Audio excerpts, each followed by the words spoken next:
Bonjour à tous, soyez les bienvenus en République de Corée. Je suis vraiment très heureuse de vous retrouver ici pour ce tour du monde de la francophonie, un événement exceptionnel réalisé avec tous nos partenaires, Arirang, les Alliances françaises et l'OIF. Et comme vous le voyez, nous sommes accueillis dans un lieu magnifique. Merci au MMCA, le Musée national d'art contemporain.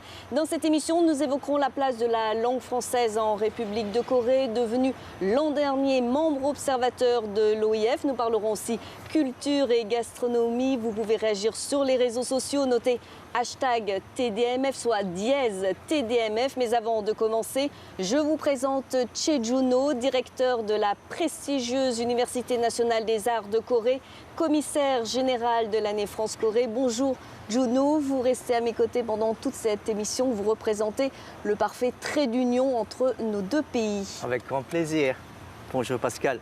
Bienvenue dans votre pays d'origine. Merci beaucoup. Bonjour mesdames. Choi Mi-kyung, vous êtes professeur à l'école d'interprètes et de traducteurs à l'université Hwa de Séoul et interprète de conférences. Vous avez aussi traduit près d'une trentaine de romans coréens en français comme La vie rêvée des plantes de Lee Song-woo et Sim Chong, fille vendue de Wang Sok-yong. Sylvie Mazot, bonjour. Vous enseignez aussi à l'université féminine de Ewha de Séoul, où vous êtes professeur de français depuis 17 ans. Déjà.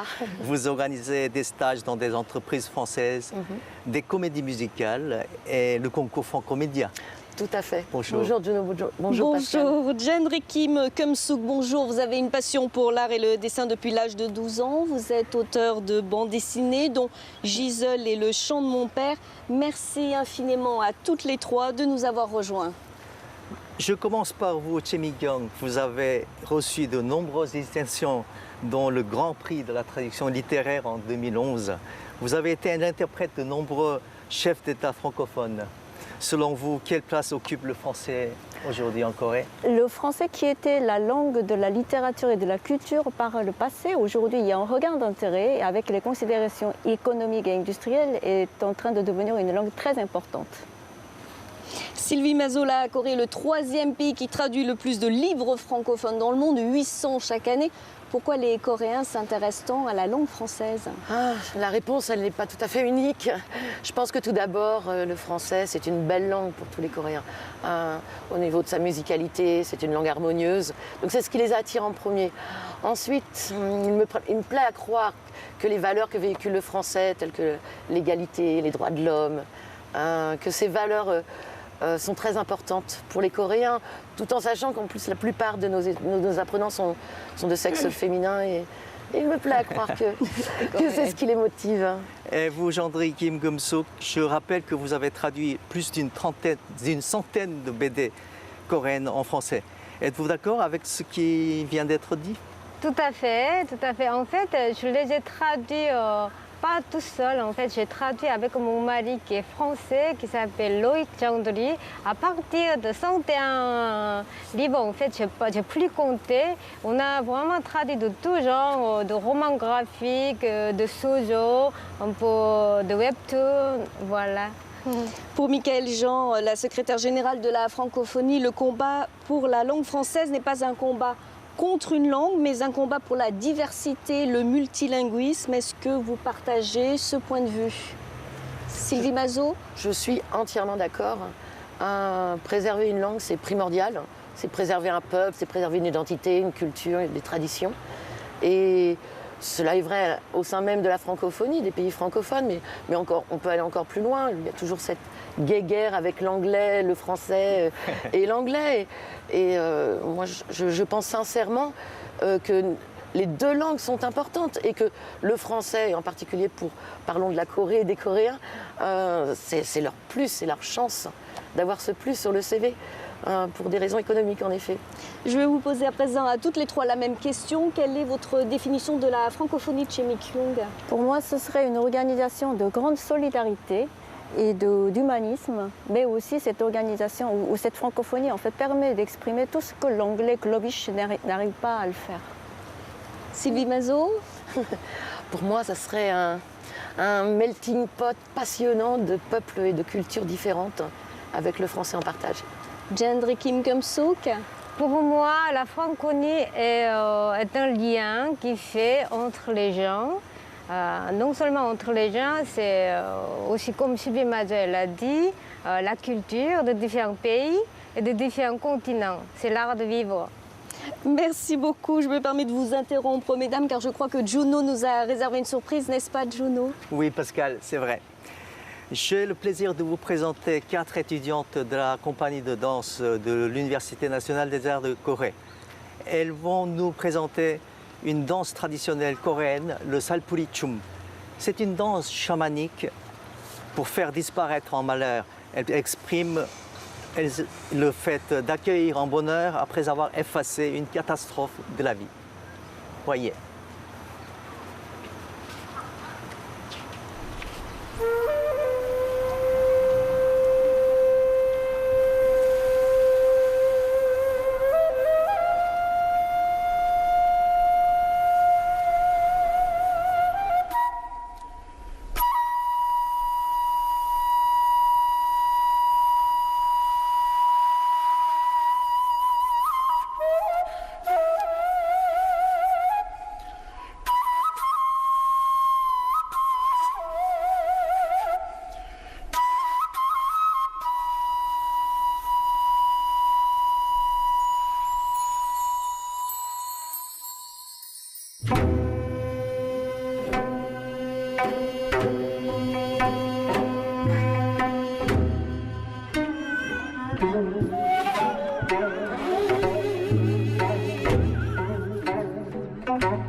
C'est un élément essentiel de la danse traditionnelle coréenne qui montre la beauté sublime d'un mouvement dans le plus grand calme.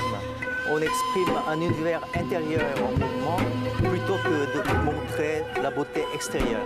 Pour le Salpurichum, comme vous le voyez, on s'habille de blanc, on tient un tissu léger à la main et on le passe d'une main à l'autre. Parfois on le fait tomber et le soulève respectueusement avec des 2 mains, en se plaquant au sol. Cet acte signifie qu'on laisse tomber le malheur et qu'on ramasse le bonheur.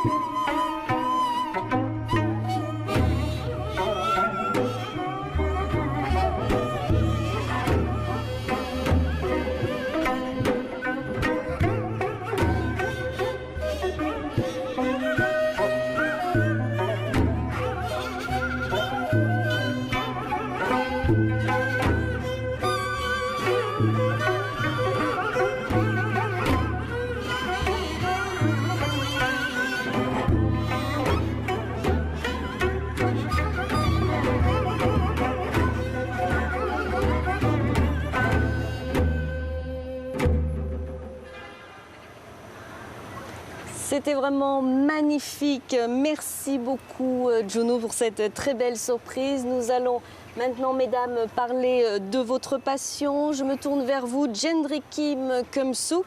Vous êtes auteur de bande dessinée, on l'a dit tout à l'heure, dans le roman graphique Giselle, qui rend hommage aux victimes du massacre de l'île de Jeju en 1948, et aussi du Chant de mon père, que vous avez entièrement réalisé à l'encre de Chine.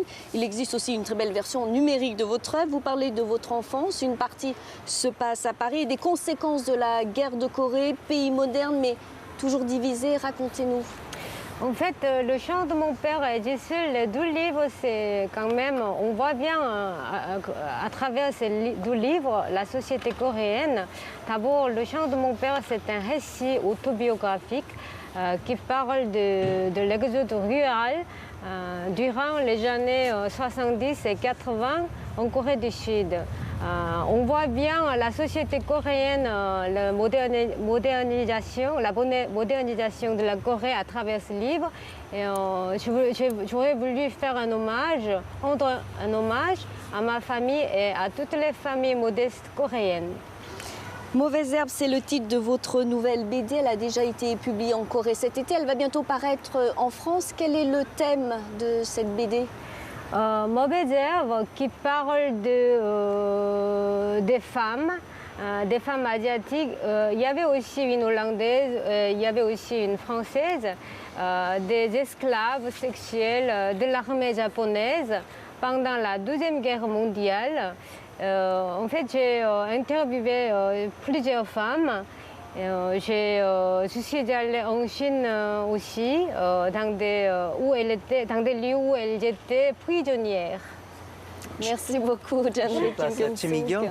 Vous avez traduit près d'une trentaine de romans coréens en français, comme La vie rêvée des plantes de Lee Seung-woo et Shim-Chong-fi vendue de Hwang So-kyung.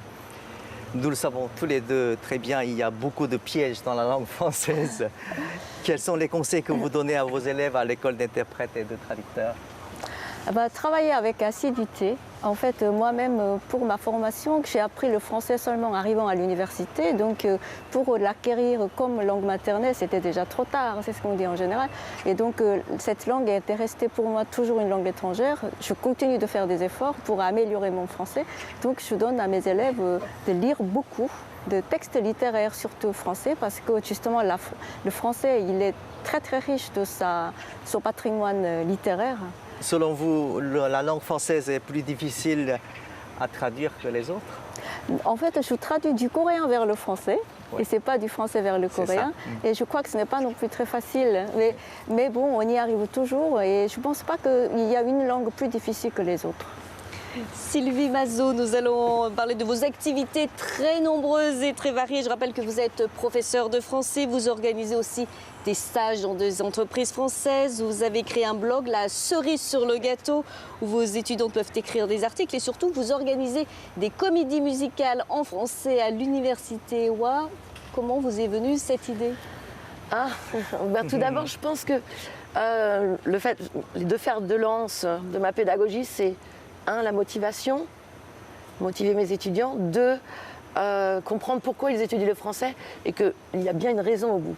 Alors, en partant de ça, en ce qui concerne les comédies musicales, la motivation elle était toute trouvée, puisque les Coréens adorent chanter, et ils chantent très bien, je le précise. En Corée, nous avons les noraebang, littéralement les pièces à chanter, qui est l'équivalent du karaoké, tout à fait. Et donc la motivation était toute trouvée. Et après, il suffit de leur demander des compétences peut-être supplémentaires, parce qu'il y a une création de costumes, au niveau de la musique, au niveau des décors, de la mise en scène, de l'organisation elle-même d'un tel projet. Mais ça vaut vraiment le coup. Et il faut savoir aussi qu'en Corée, les Coréens sont férus de comédie musicale. Ouais. J'ai rencontré vos étudiantes, elles sont adorables et vraiment, elles adorent aussi effectivement les comédies musicales. Sylvie Mazot, décidément, vous n'arrêtez pas. Vous êtes également à l'origine de la création du concours vidéo Francomédia. De quoi s'agit-il exactement? Alors, Francomédia, il est né avec 2 autres collègues, Emmanuel Nicolas et Thomas Guidé. Nous partions toujours dans cette optique de motiver nos étudiants et d'utiliser ce qu'ils aimaient aussi également, donc les nouvelles technologies, donc le smartphone. Donc le concept, il est simple, c'est de créer une petite vidéo à partir de smartphone, compréhensible dans les 2 langues, français et coréen, donc c'est sous-titré, et à partir d'un thème, et cette année c'était « et en plus je parle français », donc à partir d'un thème, de créer une petite vidéo d'1 minute 30, 2 minutes, et un petit projet qui a débuté avec 2 universités aujourd'hui. On en est à une quinzaine d'universités, 200 participants. Donc on est assez fiers de ce projet et de nombreux autres acteurs français en Corée, présents en Corée. Ils participent comme des entreprises pour l'évaluation des vidéos ou encore le buffet, la mise en place du buffet, etc. Donc il y a toute une synergie autour de ce concours. Sylvie Mazot, merci beaucoup. Mesdames, merci beaucoup pour votre participation. Mesdames, merci beaucoup. Merci. Merci à vous. Merci. Nous allons maintenant découvrir la vidéo qui a remporté le concours Francomédia cette année. Son titre Soi-même. Regardez. Je suis coréen. Je suis coréenne. Ils disent que je suis un peu bizarre. Ils me disent toujours ce que je dois faire et ce que je ne dois pas faire. 아, 남자 새끼가 기집애같이. 야, 너 창피하지도 않냐? Quelquefois, je ne les comprends pas, mais je n'ai pas de choix. Comme tous les autres, je dois les suivre pour être connu. Sinon, je suis considéré comme un tordu. À un certain moment, je me perds. Qui suis-je? Un jour, j'ai eu la chance d'aller en France et tout a changé. J'ai entendu leur langue pour la première fois et j'ai vu leur culture. Et puis, la France m'a fait découvrir ces trois valeurs. La tolérance, la diversité et la liberté. La tolérance. Voltaire a dit « Pense pour toi-même et laisse aux autres le privilège de le faire aussi ». J'ai appris qu'une différence n'est pas une faute. Il faut s'accepter tel qu'on est. La diversité. Jacques Chirac a dit « Nous voulons que chacun puisse cultiver sa propre différence ». J'ai appris que la diversité est nécessaire pour enrichir la société. La liberté. Victor Hugo a dit « La liberté commence où l'ignorance finit ». J'ai appris que ce que les autres pensent de moi n'est pas important. Ce qui compte le plus, c'est d'être moi-même. Quand je l'ai reconnu, j'ai trouvé la vraie liberté. Je n'ai plus peur de m'exprimer. J'ai retrouvé confiance en moi. Je connais les valeurs de la France. Et ce sont les forces qui guident ma vie. Je suis coréenne. Et en plus, je parle français.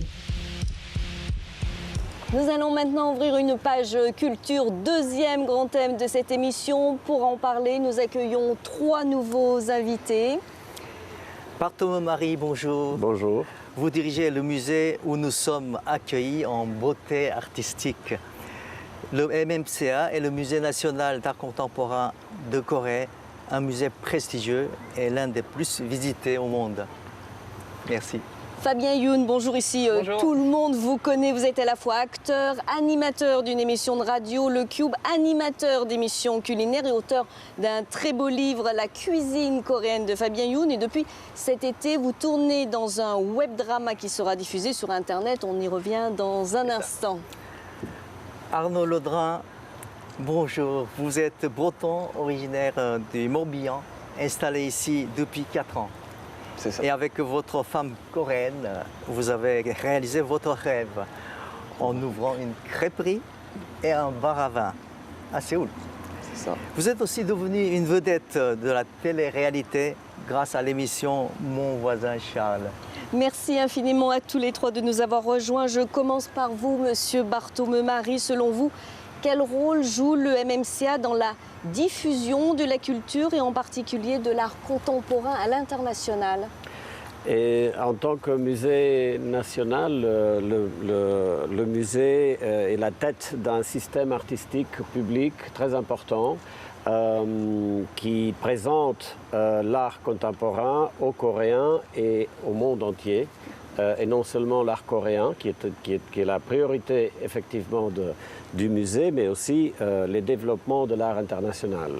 Ça, c'est notre mission fondamentale en tant qu'institution publique dédiée à l'art de notre temps. Pouvez-vous nous présenter également l'histoire de ce beau Magnifique musée? Et effectivement, une histoire qui est absolument qui est très intéressante. Le musée a été créé en 1969, donc c'est un des musées d'art moderne plus anciens, pionniers, je dirais, en Asie. Et il était hébergé juste derrière nous, à l'origine, dans le palais de Gyeongbokgung. En 1986, on vient de célébrer en fait le 30e anniversaire de la construction du bâtiment à Gwacheon, dans le parc de Séoul. Et aussi depuis les années 80, le musée gérait le musée d'art moderne dans le palais de Doksugung. Nous sommes en ce moment dans le bâtiment de Séoul qui a été inauguré à la fin de 2013 dans ce qui était un hôpital et un terrain militaire occupé après dans les années 70 et qui a été reconverti en musée. Donc non seulement c'est un des musées pionniers en Asie, mais aussi un des plus grands quand on fait l'addition des 3 bâtiments. Et le premier à accueillir aussi une chaîne internationale. Merci beaucoup. Avec un grand plaisir. Pour cet accueil. Juno, depuis cet été, la Corée du Nord avec ses essais nucléaires, vous le savez tous ici, est au centre de l'actualité internationale avec la menace d'une guerre nucléaire. Les 2 Corées sont séparées depuis 1953. D'après vous, Juno, la culture peut-elle aider à la paix entre les 2 Corées?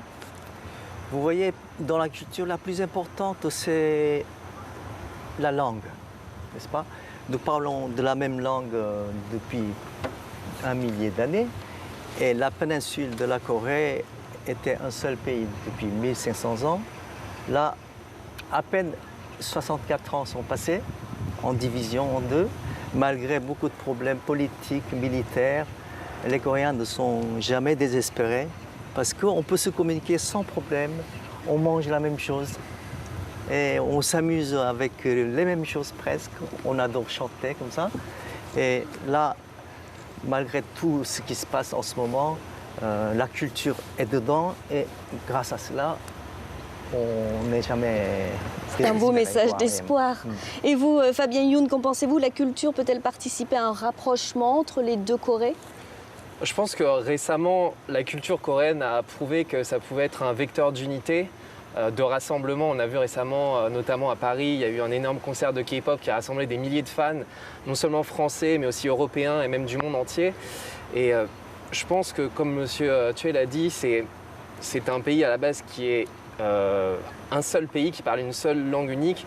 Et je pense qu'il y a de gros motifs d'espoir, en tout cas je le souhaite, concernant une réunification entre les 2 Corées. Et vous, Arnaud?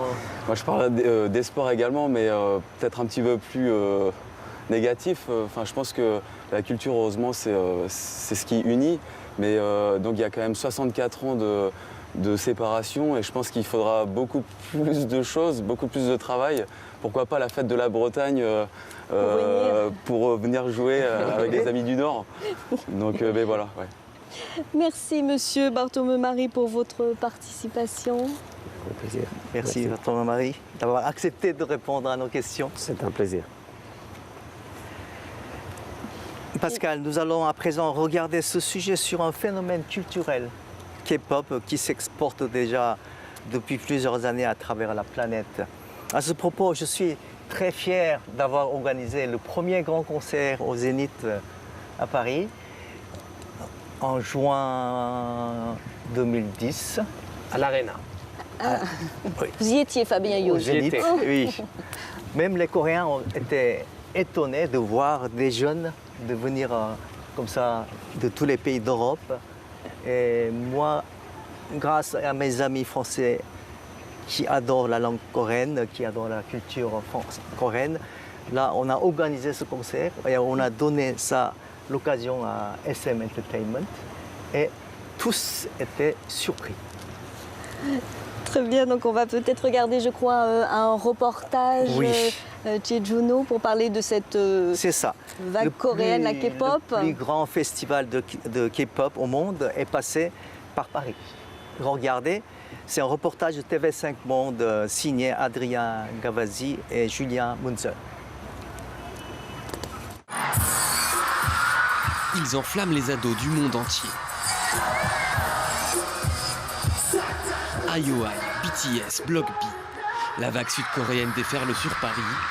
Dans les gradins, 12 000 spectateurs venus de toute l'Europe.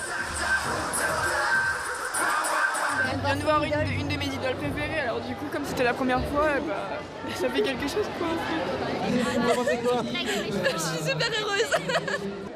Les places sont parties en à peine quelques heures et pour ne rien rater du spectacle, ils ont attendu dans le froid, parfois plusieurs jours. T'as une couverture de survie? Comment ça se fait? Parce qu'il y a beaucoup de vent et il fait froid et j'ai pas envie de mourir. Je survis. Vous vous sentez comment là, surexcité? Bah en fait je veux pas faire la groupie du coup voilà, mais en vrai faut se contenir, mais on est heureux, c'est sûr. On est heureuse. Qu'est-ce qui vous plaît dans la K-pop? C'est assez joyeux, c'est sympa, on s'amuse bien. C'est positif là. La K-pop, c'est cette musique sud-coréenne ultra commerciale, partie à la conquête du monde depuis cette chanson. Souvenez-vous, c'était en 2012.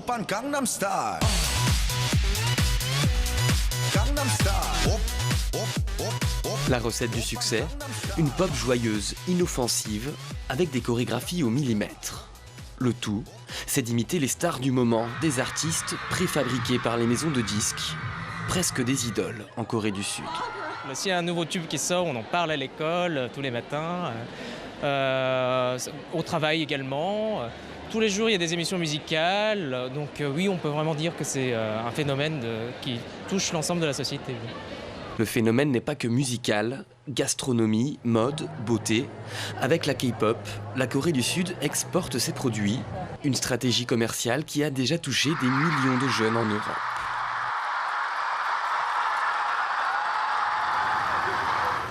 Ils font partie de ces francophones qui ont réussi en Corée du Sud et qui sont même devenus des personnalités médiatiques. Pour parler de cette vague coréenne qui englobe la K-pop, les dramas et la gastronomie, je me tourne vers vous, Fabien Youn. Vous êtes parisien et vous vivez à Séoul depuis presque 10 ans. Vous avez joué dans un film coréen en 2015, Fashion King. Alors, la K-pop, les dramas, le cinéma, que préférez-vous dans la culture sud-coréenne ? C'est trop difficile de répondre à cette question. En fait, j'ai été emporté par le déferlement donc, de la Hallyu, donc la vague coréenne. Donc la Hallyu, c'est un néologisme donc, qui vraiment symbolise la réussite donc, de la culture coréenne. J'ai commencé par le taekwondo, donc par le sport, donc l'art martial traditionnel coréen, donc sport olympique. Donc j'ai commencé à l'âge de 5 ans et c'était la première fois que j'ai été amené à connaître le pays, donc la Corée du Sud.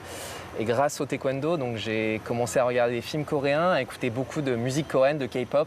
Donc j'étais vraiment très intéressé par la K-pop dans les années 90, début des années 2000. Et ensuite, je me suis vraiment intéressé à tout ce qui touchait la culture coréenne, donc que ce soit la gastronomie, même la culture traditionnelle. Et en fait, de par mon métier aujourd'hui à Séoul, c'est vrai que j'ai tendance à m'intéresser vraiment à beaucoup de choses. J'écoute beaucoup de K-pop. Vous aimez tout dans la culture sud-coréenne. J'aime tous les dramas coréens. J'aime vraiment tout de la culture coréenne. Oui, grâce à la jeune génération, la culture coréenne est connue parce que tout d'un coup, un jeune de 14 ans est fasciné par la K-pop, le drama. Et les parents s'étonnent et ils commencent à chercher, par exemple, la littérature coréenne, le cinéma coréen. Et par le biais de la K-pop. Par le biais de la K-pop, ouais. Chacun cherche quelque chose de coréen grâce à la... Et ce qui est intéressant, c'est la culture coréenne, en fait, ça va jusqu'à la sphère cognitive, en fait. Et ça prend même une dimension mercantile, puisqu'au final, il y a énormément de touristes qui vont venir visiter la Corée du Sud, qui ne seraient pas venus s'ils n'avaient pas connu la Corée par le biais de la K-pop, des dramas coréens ou du cinéma coréen. Donc c'est vraiment quelque chose qui est appuyé par le gouvernement en ce moment pour vraiment... attirer les touristes et vraiment promouvoir leur culture à l'étranger. C'est ça. Arnaud Laudrin, je vous pose la même question. Vous êtes plutôt friand de K-pop? Moi, je ne vais pas dire je ne supporte pas la K-pop parce que je vais avoir des problèmes. Non, je suis pas du tout amateur de K-pop. Moi, ce que je préfère, c'est donc on a une crêperie qui fait maintenant beaucoup plus bar. Et en fait, on a beaucoup de musiciens coréens qui font du pansori, donc la chanson traditionnelle, et version électro, mais surtout reggae. Et en fait, moi, dans ma crêperie, on a du biniou, bien sûr, mais on passe énormément de reggae. Et donc, du coup, j'ai beaucoup de groupes coréens, underground, on va dire, donc pas très connus, mais qui viennent faire des chants traditionnels avec du dub derrière. Donc, c'est vachement différent, on va dire. Et moi, je suis plutôt un expert dans le Séoul de nuit. C'est ça. Donc, les étrangers disent souvent que la culture nocturne de la Corée est exceptionnelle. Et c'est pour ça que je remarque qu'il y a beaucoup de Coréens que je connais qui ont voyagé dans le monde et qui trouvent tout le temps dommage que quand ils vont à Paris ou en Australie ou je ne sais où, ils trouvent les soirées plus calmes et ça finit plus tôt. Et c'est vrai que ça fait 4 ans que je suis en Corée et c'est pas facile. Hein. Et à l'inverse, les Français qui aiment beaucoup la vie la nuit à Séoul. Oui, un Français qui me dit le quartier Hongik me manque. Hongdae. Hongdae, c'est le top. Le meilleur quartier. Eh bien, je vais essayer de découvrir après l'émission peut-être. On vous invite. Juno, je le disais au début de cette émission, vous avez été commissaire général de l'année France-Corée. Vous avez été aussi directeur du Centre culturel coréen à Paris pendant 4 ans. L'année France-Corée a permis aux Français de découvrir la richesse de la culture sud-coréenne et vice-versa. Selon vous, les deux pays partagent le même appétit pour la culture? Il y a pas mal de points communs dans la culture. C'est le mode de la vie, n'est-ce pas? On adore manger, les Français, les Coréens. C'est vrai, c'est la même chose. Tout le monde, comme ça, cherche à manger quelque chose de bon.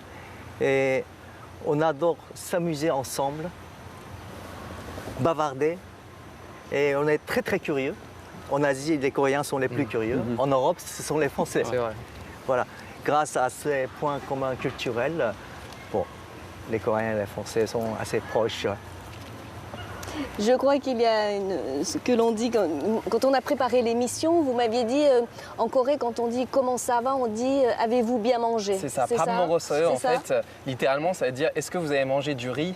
Et en fait, il faut s'intéresser à l'histoire de la Corée. C'est parce qu'avant, c'était pas donné à tout le monde de pouvoir manger. Donc la première chose qu'on demandait à une personne quand on l'a rencontrée, c'était "Pam 먹었어요? Est-ce que tu as mangé?" Parce que c'était vraiment la plus grande inquiétude des Coréens quand ils se rencontraient.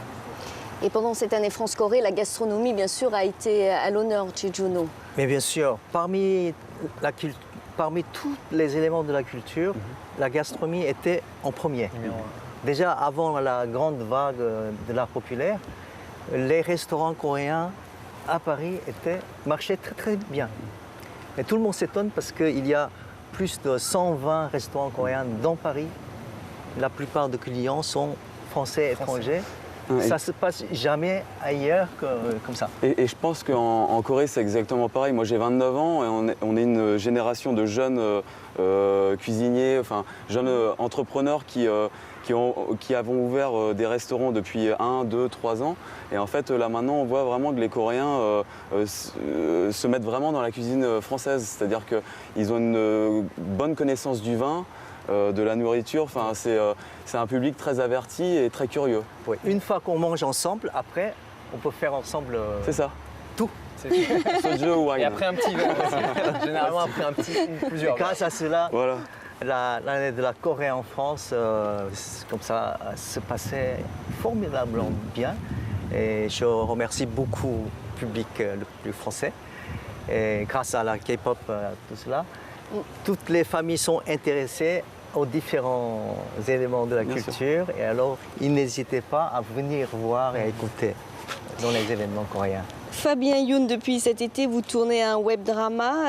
Qu'est-ce que c'est exactement, un web drama? Alors web drama, comme son nom l'indique, donc il y a web, donc internet, et drama, donc les séries coréennes. Donc c'est une série coréenne qui va être diffusée sur internet. Donc comme vous savez, internet, la Corée, c'est vraiment le pays de internet. Donc, le plus connecté au monde. Le plus connecté au monde, une connexion super rapide. Donc tout le monde peut regarder sur son smartphone. Et c'est aussi un très bon vecteur pour diffuser la culture coréenne à l'étranger, puisque les dramas, c'est très facile d'accès. Les web dramas sont vraiment très populaires dans les pays, notamment d'Asie du Sud-Est, Thaïlande, Indonésie. Et j'espère aussi que les Français regarderont ce drama, donc je leur donne rendez-vous sur leur smartphone ou sur leur ordinateur.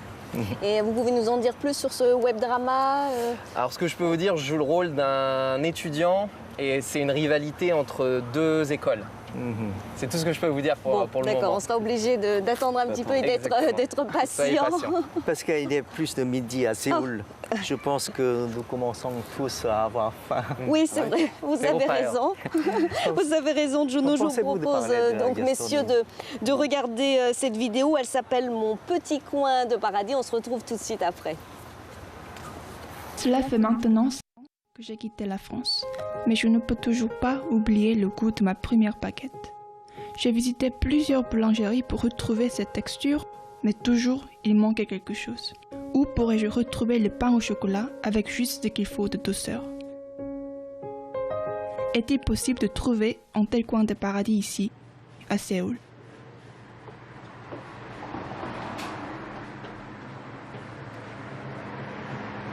Ça sent super. Oui, le chef étudie à Paris et elle parle français aussi. Notre but est de proposer à nos clients du vrai pain français, pétri dans les airs de l'art. Mes maîtres boulangers m'ont non seulement appris la langue française, mais également transmis la volonté de préserver les traditions. Ils me disent que le pain ne manque jamais, car nous n'utilisons que de l'eau, du sel, de la farine et enfin de la levure. Pour moi, la véritable boulangerie n'est pas une industrie. C'est un métier dont nous devons rappeler l'histoire et la préserver. Les gens viennent ici chaque jour pour acheter leur croissant, leur baguette, ce qu'ils mangent tous les jours dans leur ville natale. Une chose est sûre, le temps passera mais mon pain restera le même. Les gens qui viendront dans ma boulangerie pourront retrouver le saveur de leur enfance. C'est ce que je souhaite créer ici, dans cet atelier. Cet après-midi, j'ai finalement trouvé ce qui me manquait. Ce qui me fait rappeler mes petits coins de paradis en France, ce n'était pas les décorations d'une boulangerie typique française. Il y avait quelque chose que les gens qui ne parlent pas français ne pourront jamais imiter. C'est l'esprit d'un vrai artisan. Le français, c'est une langue très sincère et profonde, comme leur artisan. Ça, c'est ce que je recherche.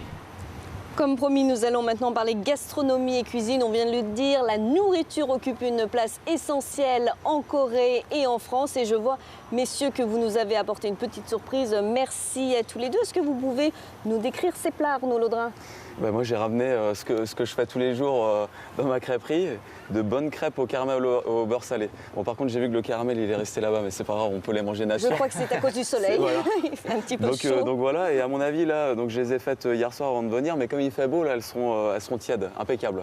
Et quelles sont les crêpes qui ont le plus de succès dans votre bar à crêpes? Alors nous, on a vraiment, donc on a le menu traditionnel, hein, donc c'est-à-dire des complètes, caramel au beurre salé.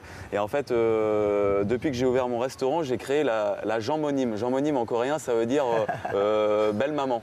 Et donc la belle maman, donc c'est une. J'espère que vous entendez bien avec la vôtre. Très bien avec belle maman. Cuisinière. Et donc du coup, donc dans cette crêpe-là, on met de l'emmental et du kimchi que ma femme cuisine tous les jours, quoi. Et en fait, ça marche même avec l'audience française, quoi. Donc c'est cool. Je confirme. Une petite partie de fusion.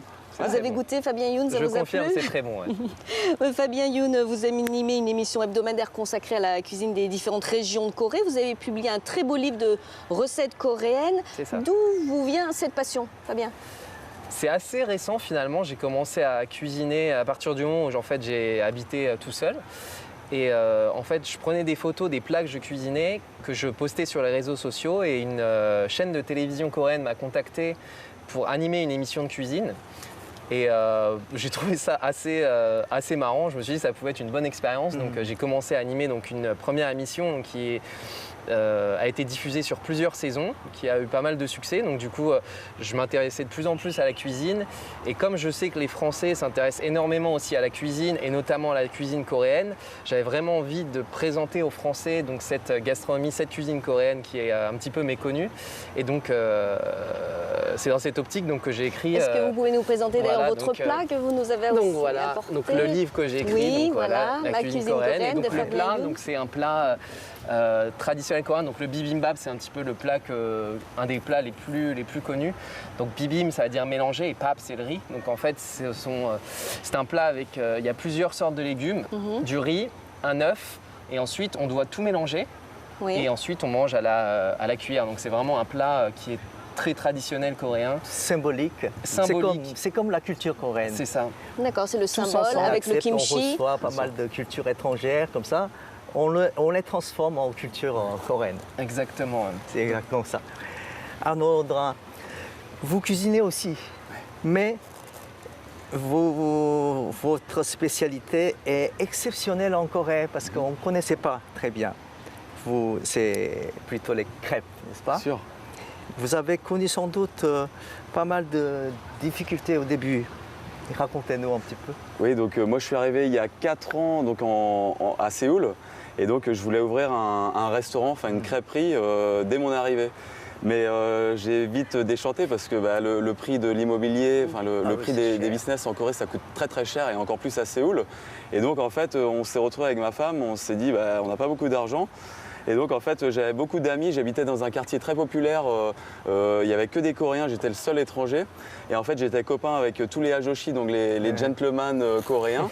Et il y en a un qui était agent immobilier et qui m'a dit comme ça, Arnaud, t'as pas beaucoup d'argent, je te propose la petite tente dans le marché en face de chez moi. Vous étiez le seul occidental. J'étais le seul occidental. Dans la tente. Et donc du coup, j'ai commencé et donc au début, c'était assez dur. Les premiers jours, je me rappellerai tout le temps, il y avait toutes les mamies qui passaient avec leur chariot de course.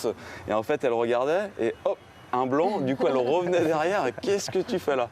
Et donc du coup j'ai quelques clients qui ont contacté la chaîne de télévision coréenne pour leur dire mon activité.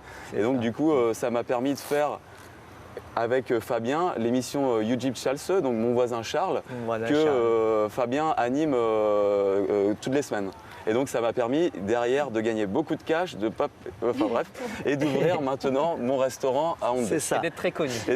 Vous avez aussi ouvert récemment un bar à vin à Séoul, à la Tienne. À la Tienne. Avec 2 autres personnes, dont un Belge d'origine coréenne, n'est-ce pas?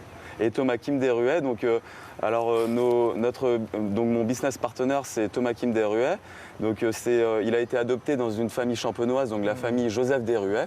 Et donc, c'est des petites productions, 22 000 bouteilles à l'année. Et en fait, on importe énormément de champagne maison en Corée du Sud. Et donc, en fait, à la Tienne, ça nous a permis de faire, surtout pour Thomas, une vitrine pour son champagne.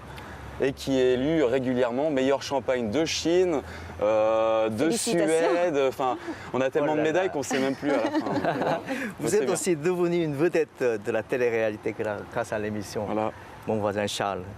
Ici, on vous surnomme également Beckham français ou le Beckham breton. Ça vous agace ou ça m'agace pas, mais c'est là qu'on voit vraiment la différence de vue des pays, quoi. C'est-à-dire que Beckham, après l'avantage c'est qu'il m'appelle quand même David Beckham, c'est mieux que Franck Ribéry. Enfin, je sais pas si vous connaissez. On me rappelait Franck Ribéry, j'aurais pleuré. Beckham, bon, c'est toujours plus valorisant, on va dire. Ouais, très très positif pour les Coréens, surtout pour les filles. Surtout pour les filles. Mais Galan Estoyo, je suis marié. Trop tard, mesdames. Trop tard. Fabien Youn, en préparant cette émission, m'a expliqué que vous aviez en projet 2 livres, des romans graphiques avec une dessinatrice française. Où vous en êtes de ce projet? Voilà, donc ce sont 2 projets que j'ai. En fait, j'essaye depuis quelques mois, quelques années de développer un petit peu mes activités en France. Donc j'essaye de faire plus de télévision en France. J'ai sorti donc ce livre pour les Français. J'aimerais bien en fait créer un pont, donc relier un petit peu les 2 cultures et les 2 pays, donc la France et la Corée. Et donc par ce biais, j'ai un projet donc, de livre avec une autrice française. Donc c'est un roman graphique. Et donc qui sera les dessins seront faits par donc une graphiste française. Et ce sera en gros l'histoire d'un Français à Séoul qui tombe amoureux non seulement du pays, de la culture, mais aussi d'une jeune Coréenne. C'est pas mon histoire, malheureusement. Il y a beaucoup de couples franco-coréens, n'est-ce pas? Exactement. Donc je m'en suis inspiré de toutes les histoires un petit peu. Donc il y a Arnaud qui est marié avec une Coréenne et de tous les Français que je voyais qui avaient des histoires d'amour avec des Coréennes. Donc j'ai pris un petit peu de tout. Ça reprendra aussi les codes des dramas coréens. C'est un moyen pour moi de présenter la culture que j'aime, donc la culture coréenne, au public français par ce biais. Et vous, Arnaud Laudrin, vous avez d'autres projets intéressants? En tant que jeune entrepreneur, il y a toujours beaucoup de projets. Oui. Et donc en fait, je veux garder ce dynamisme, c'est-à-dire l'ouverture de la crêperie, l'ouverture de À la Tienne. Et donc en fait, à partir de novembre prochain, on crée une cidrerie donc, chez ma grand-mère dans le Morbihan. Wow. Et donc du coup, on a une petite production de pommes donc chez ma grand-mère qui existait déjà. Et donc en fait, on passe régulièrement dans des articles sur les journaux français. Et donc du coup, il y a toute une solidarité qui s'est créée du côté de ma région. Et donc il y a plein de gens maintenant qui interpellent mes parents en disant tiens, on a des pommes chez nous, on vous les offre pour la nouvelle aventure d'Arnaud. Donc c'est vachement bien de se sentir soutenu. Donc vous avez envie d'être un lien entre la France et la Corée. Un lien entre la France et la Corée et encore plus avec la Bretagne. C'est-à-dire qu'on a tellement une richesse dans beaucoup de pays dans le monde, mais ce que je veux dire, c'est qu'en France, on a la Bretagne, on a les Basques, les Corses. Quand on rentre en France, l'architecture est tellement différente partout. On a un pays magnifique. Et donc, c'est mon travail que je fais maintenant, c'est de montrer aux Coréens que la crêpe, c'est pas parisien. Avec tout le respect que j'ai pour les Parisiens. Mais c'est la Bretagne, quoi. Donc voilà. Des surprises très agréables, des découvertes. Être ambassadeur de la Bretagne quelque part. C'est ça. Voilà. Vous aussi, Fabien Youn, vous avez envie d'être ambassadeur en France, en Corée? J'essaye, moi aussi, comme le dit Arnaud, donc de présenter la culture française aux Coréens, parce que c'est vrai que même s'ils ont beaucoup d'intérêt, ils ne connaissent pas vraiment la culture française dans la profondeur. Donc j'essaye un petit peu de leur présenter, que ce soit par le biais de la gastronomie, par le biais du sport. Donc j'essaye de promouvoir le sport français, le foot français, le Paris Saint-Germain. Donc j'essaye de promouvoir le Paris Saint-Germain en Corée du Sud et vice-versa. Ça marche bien, vous réussissez? On a un petit fan club de Coréens avec lequel on se réunit, on fait des matchs de foot, on regarde les matchs ensemble qui sont la nuit, donc c'est assez difficile, c'est à 4h du matin, mais on se réunit quand même et j'ai bon espoir qu'on arrive à créer une bonne équipe de fans. Mais comme ils vont se prendre une misère encore cette année, ça va repartir à zéro. On va pas rentrer dans ces débats. Je vous remercie, messieurs, pour avoir répondu à nos questions. Merci infiniment pour votre présence. Le temps passe trop vite, mais ne vous inquiétez pas, le tour du monde de la francophonie continue. Nous allons retrouver Estelle Martin à Pékin. Vous vous trouvez au cœur de la CCTV, la télévision centrale chinoise.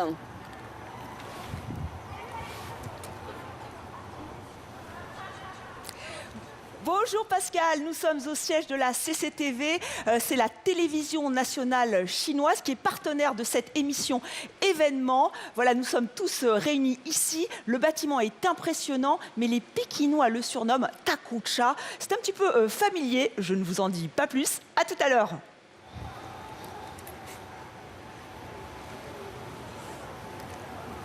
Nous remercions la République de Corée qui, notez bien, va recevoir les prochains Jeux Olympiques d'hiver en 2018. Merci aussi à notre hôte, le MMCA, la chaîne de télévision Arirang, les Alliances françaises et l'OIF. Et avant de se quitter, Jono, vous nous présentez une DJ étonnante. Oui, elle s'appelle DJ Mouche Minjuli. Elle s'est produite plusieurs fois en France. Il y a 2 ans, elle a participé au grand défilé de la Technoparade à Paris. Merci beaucoup, Jono. Merci à vous trois. On se quitte en musique. Merci, Kamsamnida. Kamsamnida.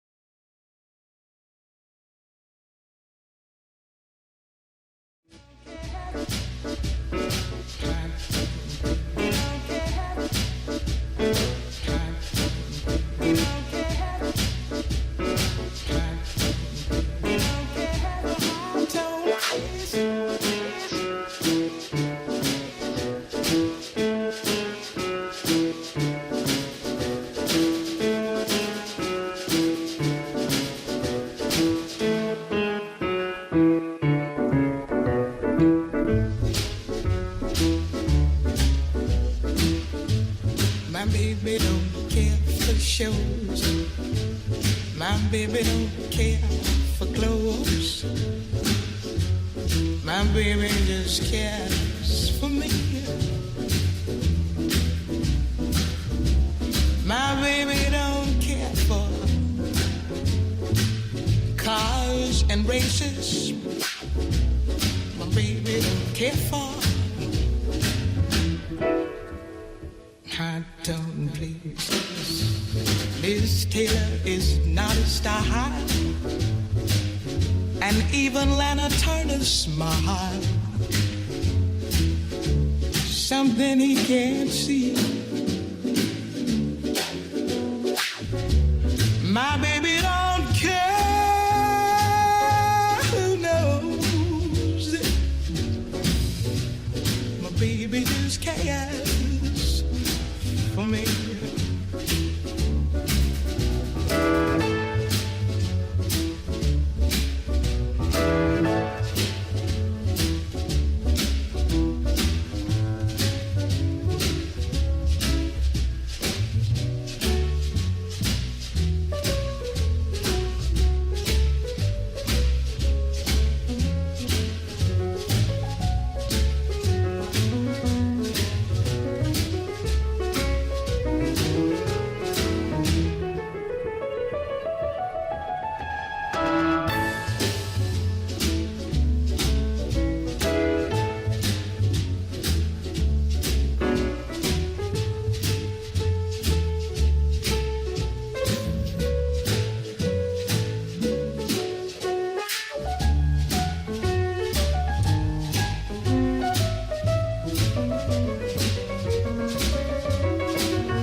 Shows, and he don't even care for clothes.